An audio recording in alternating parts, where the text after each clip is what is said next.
jebkurš cits priekšmets atrodoties sliedēm var izraisīt vienkārši neprognozējamas sekas.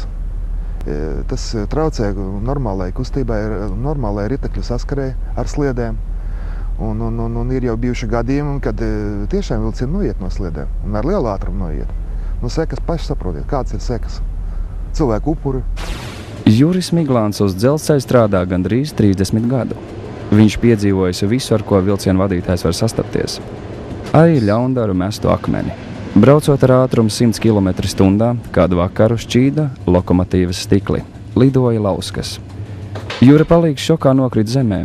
Viņam šis reizes beidzās slimnīcā. Akmeņu mešana uz vilcienu ir krimināli sodāma rīcība. Tā var izraisīt nāvējošas sekas. Metot akmeni, tu pakļaut ciešanām nevainīgu cilvēku. Un varbūt vagonā, kura stikli tūlīt šķīdīs, brauc tava māte, vai tēvs, brālis vai draugs. Katru gadu desmitiem cilvēku, arī bērni, cieš smagas traumas uz dzelzceļa.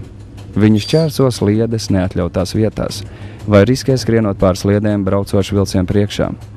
Vilciena bremzēšanas ceļš ir 400 līdz 700 metru. Ja cilvēks izskrien tuvu vilcienu priekšā, to apturēt nav iespējams. Skaļā taura, krāns, gaisa šņāc no bremzes krāna, tas viss. Tas tādā kopumā aiziet vienkārši tā situācija, pazūd tā laika izjūta.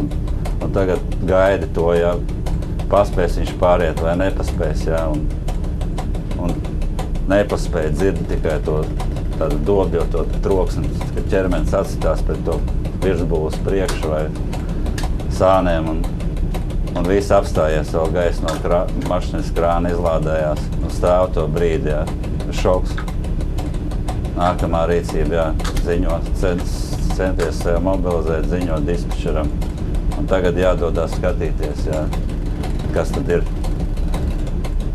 Labākā gadījumā, kad ieraudzītu to, ka būtu viņš traumēts, jā, kad ieraug to cilvēku masu ķermeni, jā, kas ir pārvērtusies kaut kādā bezveidīgā masā. Jā. Tas ir smagi, jā, un pie tā nevar pierast. Edgars ar draugiem bieži pulcējās pie dzelzceļa. Pamanot tuvojošos vilcienu, viņi leca uz tā trepītēm un vizinājās. Tikai vienu reizi Edgars nenoturējās.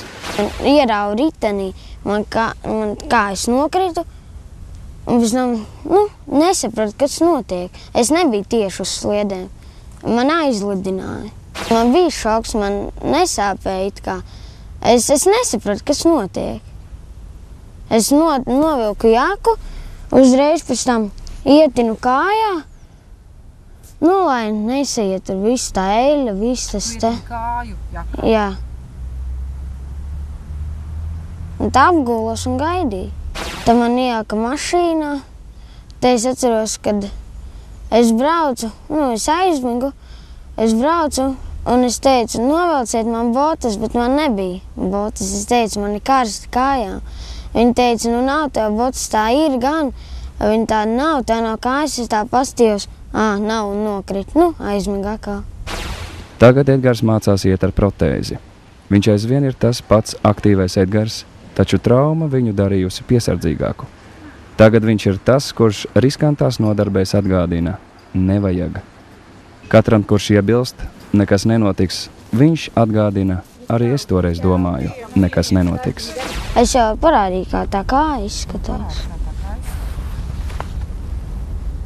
Nekā. Es vāžu iekšā un staigāju ar viņu. Tu pēc tam tajā stacijā esi bijis? Jā. Tā, es braucu pāri tiltām un skatos uz to vietu un es tā domāju, kā es to varēju izdarīt, es nesaprotu.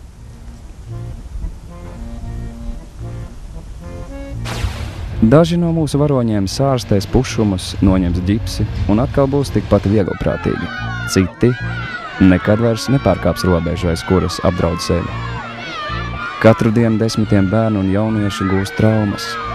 Tas notiks arī šodien. Bet daudzas no šīm traumām var nenotikt, ja vien mācēsi atpazīt bīstamas situācijas.